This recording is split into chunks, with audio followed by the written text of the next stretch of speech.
Welcome to the Tipping Point Show. I'm Jimmy Evans. Thank you for joining me today. I have a very special guest, one of our most popular guests, Bill Salus, and he has written a new book called The Future War Prophecies that we're going to be talking about. You're going to want to hear that.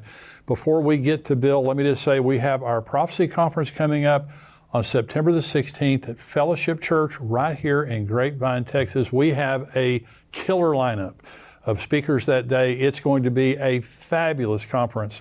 Rabbi Jonathan Cahn, I believe he's the most profound prophetic voice in the world today. He's not just going to be there and be there speaking, he's also going to be blowing the shofar and having a special service for Rosh Hashanah. September 16th is Rosh Hashanah. We're praying that Jesus comes during the conference. Wouldn't that be fantastic?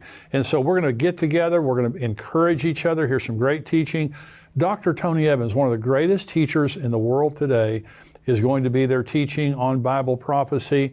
We have Pastor Ed Young, Dr. Mark Hitchcock, Billy Crone. We also have coming all the way from Russia, Rick Renner. Rick is a fantastic Bible teacher, one of the best Bible teachers in the world today. He's going to be a part of our panel. We're going to have a Q&A panel answering questions real time from the conference there. I'll be bringing a couple of special messages there. The Lord put something on my heart that I want to share at the conference. I think it's going to really bless you.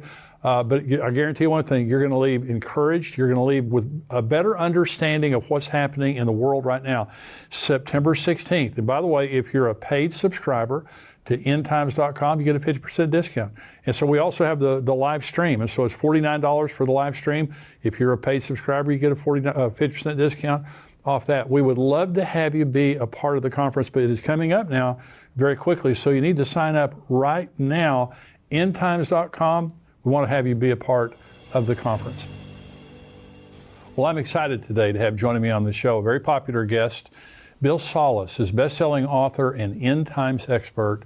Bill is the founder of Prophecy Depot Ministries. He's here with me today to talk about his new book and DVD titled The Future War Prophecies. Bill, thank you for joining me today. Hey, Jimmy, thanks for having me on your program. It's always great to have you here. You write some fantastic books. Now, this is your new book, The Future War Prophecies. It says Arab-Israeli War, Gog-Magog War, War in Heaven, Armageddon. Now, these are things, people, and I'm always fascinated. Now, you're a scholar, and when you're not on the show, we refer to you a lot. Anytime we have any doubt about something, we always say, well, Bill says this. So related to the wars, I hear so many different opinions on when this war is, things like that. And I know a lot of people have questions about it. So how many future wars are coming? Well, I've got roughly about 14 inside of the book that I address. We've got the first war of Iran with Elam, the Jeremiah 49 prophecy. We've talked about that on your program before, right, Jimmy. Yeah. And then there's the war between Israel and Syria. The Isaiah 17 talks about the destruction of Damascus, but actually Isaiah 17 in conjunction with Jeremiah chapter 49, 23 through 27, actually speaks about a full-set war with Syria. And so I get into that as well. And there's a proxy war I believe that we can also find in Isaiah 17, probably including Iran's proxies of Hezbollah to the north. Syria, of course, is a proxy. Hamas, the Houthis, and even some Shiite militias in Iraq, the Hamas and Gaza, etc. And then I believe, and I sort of sequence these as I'm telling you right here. I believe this will be the sequence and order of events, but of course I could be off a little bit. Then I believe the Psalm 83, final Arab-Israeli conflict, would then happen. Then Ezekiel 38, the Gog and Magog war. Then you get into the seal judgments. You got the wars of the white horseman, the Antichrist, the fiery red horseman, the second horse of the apocalypse, probably world wars, holy wars with the pale horseman, the fourth horseman of the apocalypse. And then you get into the trumpet judgments, the fifth and sixth trumpets. The fifth trumpet, it talks about a locust invasion, which torments all the mankind for 5 months. And I believe those are demonic. That's a demonic invasion. I put forward the arguments for that in the book. Then we have the sixth trumpet war that kills 1/3 of mankind, the 200 million man army, which I also believe is demonic as well. Then we get into the war in heaven in the mid part of the tribulation. We get into God's wrath gets poured out in the bowl judgments during the tribulation. Then at the end of the tribulation, you have the final battle at Armageddon, the Armageddon campaign, if you will. And then you think, well, the wars are over for the millennium, but then after the end of the millennium, the second war of Gog and Magog happens when Satan gets loosed out of the bottomless pit. So there's a whole lot of important information covered in this. We're looking, Jimmy, in the near future of the coming of a war-torn world is what's going to happen here. It's just, you do such a good job of the sequencing of this and your rationale. And we're going to go into a little bit more detail related to Iran and Syria and some of those kind of wars. I want to go back for just a minute. Now, the war in Iran, the war of Elam that you first mentioned in Jeremiah 49, now this is when Elam experiences, southern Iran experiences some kind of a disaster so huge that it says that the people of Elam are scattered literally around the world, and that Elam is uninhabited. And so you think, you were talking about sequencing, you think that's next? I really do. And I think that would trigger the proxies of Iran to go against Israel. We just mentioned who they were a moment ago. I believe at that point, Israel is in a massive war against Syria. And in the midst of that war, Damascus gets destroyed. Other major Syrian cities get desolated by the children of Israel, we're told in Isaiah 17, verse 9. And then the destruction of Damascus appears to happen overnight, it says in Isaiah 17, verses 14.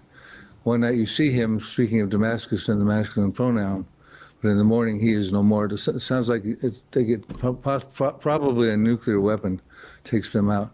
But I do believe what triggers that is the Elam War.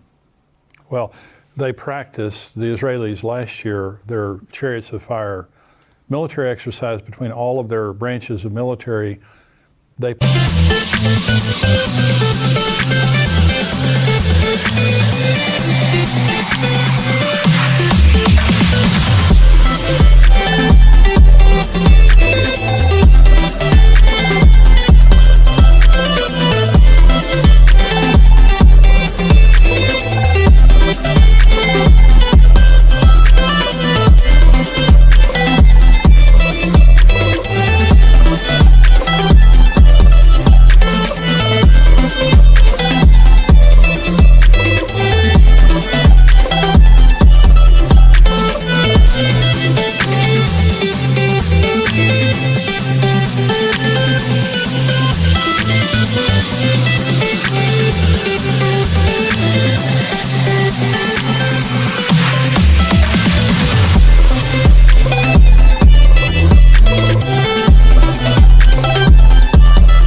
practiced bombing Iran and then immediately protecting their own borders. So they know exactly what's coming. And I agree with you, Bill. I think that the Elam War will be the beginning of all of these conflicts. Now, so you believe that as soon as Elam is destroyed, that the Israelis will go after Syria is the next thing? Yeah, it's difficult to know which comes first. Is it the destruction of Damascus and the strong war between Israel and Syria? Or is it Elam, the prophecy in Jeremiah chapter 49, verses 34 through 39? Is it that war that triggers the Syrian war with Israel? But I do believe after both those wars, the Arab world will be in an uproar because they'll see Damascus get destroyed by the Israeli Defense Forces. And that's a major Arab city. It's the oldest continuously inhabited city. Goes back about 4,000 years to the time of Abraham. And I believe the Arab states will be in an uproar because a couple things happen. Not only is Israel going to take out a major Arab city, but also we're told in Isaiah 17:4 through 6 that Israel takes a severe shaking, a hit. And I believe what happens is that's why Israel has to take out Damascus, because they're in a prison rules war. Yeah. And we're told in those verses, and I get into them in depth inside of the book, that Israel takes this severe hit. And so now Israel's wounded, if you will, and they've taken out and desolated a lot of cities. They've destroyed Damascus, and their world is thinking to themselves, well, what about Beirut in Lebanon? What about Amman, the capital of Jordan? What about Cairo, the capital of Egypt? What about Mecca down in Saudi Arabia? And Israel's hurt right now. Why don't we come against them? And I believe that would be the actual fulfillment, the final fulfillment of the Psalm 83 war. So Psalm 83 war is, and we've talked about this before, but I want to talk about it again. Now, a lot of people believe that the War of Independence, that the Israelis fought 1948 through 1951, that was the fulfillment of Psalm 83. And one of the last times you were on the show, you talked about this. Why don't you agree with that? Why do you believe that this is still unfulfilled? Well, I'm going to answer that question, but let me tell your viewers as well that inside of this book, more so than any of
my other books, I explain why Psalm 83:1 was not historically fulfilled. I provide historical sources of that information, why it's more than just a prayer, but it's also a future war prophecy. But I also get into many historical sources about why the Elam prophecy in Jeremiah chapter 49 has not found fulfillment, or the destruction of Damascus has not found historical fulfillment. So I have a lot of information as to why I believe all of those are future wars. One of the problems with thinking that it was fulfilled in 1948, which, I mean, all those nations in Psalm 83, they form an inner circle of countries around Israel, they all did come to war in 1948 with Israel, plus a couple more got involved as well. But the thing with Psalm 83, maybe that would have been, you would have thought that might have fulfilled the first 8 verses where it talks about the motive. They want to come together as a confederacy. They want to cut the nation of Israel off. But verses 6 through 8 tell us who they are and their ancient names. And inside the book, I put their modern day equivalents on who they are today. But we go on, and the rest of the book, there's 18 chapters. The next 10 chapters talk about the Asaph is petitioning God. Asaph wrote the psalm, destroy them so that they will be confounded and perish, like the chaff before the wheat, etc.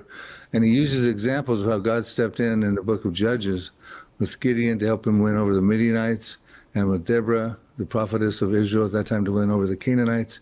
And when those wars happened, and I get into those accounts inside the book, the Midianites nor the Canaanites ever oppressed the Jews again, and that's not the case right now.